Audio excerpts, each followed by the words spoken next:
Hello everyone, moving forward to the next one, in which we will learn how to make this easy drawing of this beautiful girl who looks really cute, has beautiful hairs. We'll start by making the face and hairs of this beautiful girl, and then we'll put on a dress on her and create her legs and beautiful face with shiny eyes.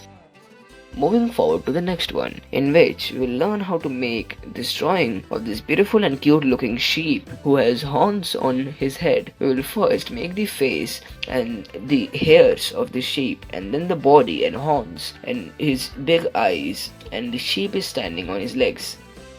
Moving forward to the next one, in which we will start by making this face of this beautiful girl who is wearing a really beautiful dress and has long legs. We will draw her face, her beautiful hairs, and we'll also put a crown on her head. Moving forward to the next one, in which we will start by making the face of this beautiful one, which is a really easy one, and then complete it by placing a lollipop in his hand and placing a chair.